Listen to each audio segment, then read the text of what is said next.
I don't know a lot about concrete. I know it comes in either a spinning truck or a bag from the home center.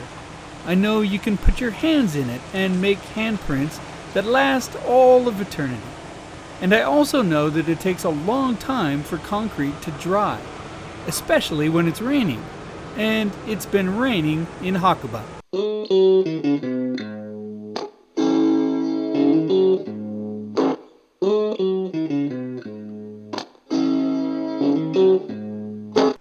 I explained in an earlier video how the concrete foundation has changed over the years. These days in Japan, the foundation is treated like a single solid and cohesive piece of the house. Gone are the days where cement pilings are sunk into the ground at the four corners of the house and filled in with cinder blocks. And that's good news for so many reasons. First of all, the foundation acts more like a boat that floats on the rocky ground during an earthquake.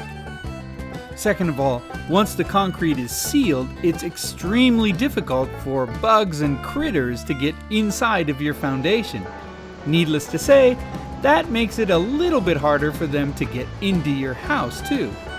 And finally, this type of foundation tends to hold the heat in better, while keeping the moisture out to avoid mold growth.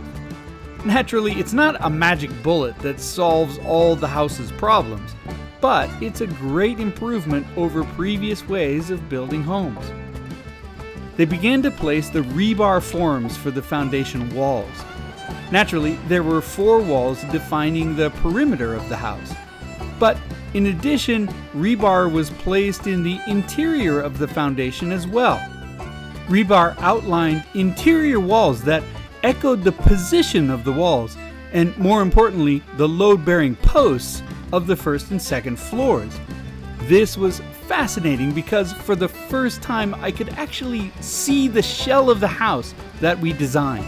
It was as if we'd started with the fossil.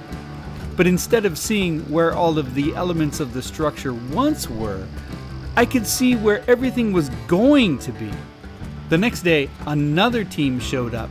The first step is to lay a concrete slab across the ground. Forms are set all along the perimeter of the house, and a plastic sheet is laid underneath to act as a barrier between the rocky ground and the cement base. I suppose that plastic sheet will be forever prisoner under our house. The team came out and laid this first. Then they dumped the concrete into the forms and made something that looked like a very muddy sandbox.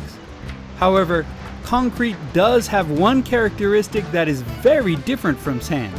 Concrete is almost gelatinous. As the team raked and troweled the wet cement, I was amazed at how smooth they were able to make it. It was a slow process. Basically, they stood in the cement, raking and troweling in front of them as they backed up toward the front of the house. The next day, it rained, and I imagined imprints of raindrops and leaves all over the wet cement. But despite the rain, the concrete continued to dry. It was probably an optical illusion, but it actually seemed to dry in the rain. Just a couple of days later though, well before I expected them, the next team showed up, walking across the apparently dry cement slab, and started building the wood forms that would form the concrete surrounding the rebar skeleton. We are not at a level of building that is for the faint of heart. I've often imagined myself building a house someday, but that dream stops at the foundation because this cement mess is much better left to professionals. What they were able to do with the forms was a thing of beauty, and I knew, watching them, that I should never build anything that requires a cement foundation. No stairs, no deck, no carports, not even a playhouse, because that just looks too hard. The next day it rained. It wasn't in the forecast, but it was no surprise because it had been raining steadily throughout the cement process. I was surprised, however, to hear that the team showed up anyway and poured the cement into the casts.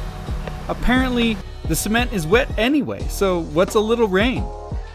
I was so surprised that I didn't even see them pour the cement. That was a miss.